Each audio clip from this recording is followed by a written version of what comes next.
Big Caroline down on the rails, Wanderer. Back behind them, Bourbon Dynasty. Given a sweet trip here by Pike to the turn. A length and a half away, Sky Rhythm. Almaleo is next. He's waiting for Pike to come out to try and get up onto his back. Further back in the field then came Play with Magic. Classy Ket, and forget about Fortune Favours. She Rules All led them for home from Big Caroline.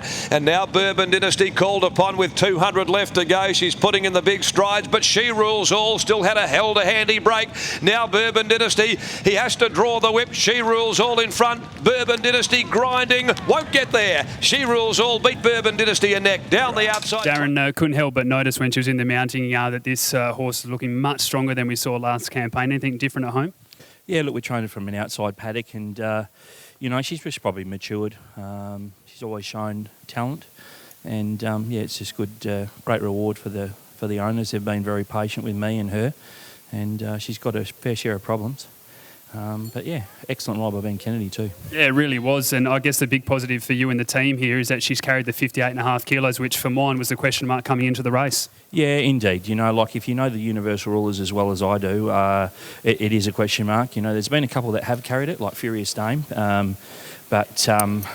Good, solid, tough performance today with that weight, so it was good. Her turn of foot as well. Her other victories have come over the 1,400 metres when she's able to keep that nice tempo going and fight it out. But to win over the 1,200 today, I think just shows, as you mentioned, that she really has progressed this campaign.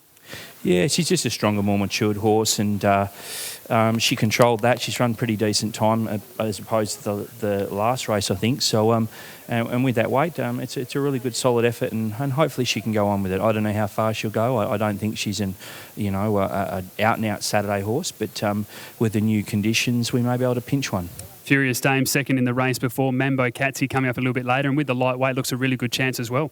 Yeah, I think so. I felt the effort last start, there was a genuine excuse. She did smash her head in the truck on the way down, and I spoke to stewards about it, and she was vetted a couple of times. And it's one of those things, you really don't know until they actually go out there and race whether it's affected them, and absolutely unequivocally it was there was an issue there. So she seems to bounce back well, and her form before it was excellent. So, I can't see why she can't win that race. Well done on the victory, and best of luck in the last.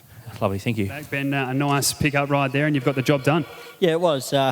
Big credit and thank you to the trainer Darren and all the owners. They've been great supporters of mine over the years, and coming back from a bit of a holiday, and they've just thrown me straight back in the deep end, and I'm glad I could repay them. Obviously doing a fair bit of track work down there at the moment. Yeah, he tries to keep me busy, and when I'm busy, I'm out of trouble, so it's a win-win. Very big positive there. Just tell us about this horse. You've obviously been riding at home as well. She really does seem to have improved from even last campaign when you would have known her as well. Yeah, definitely. Her form's starting to speak for itself.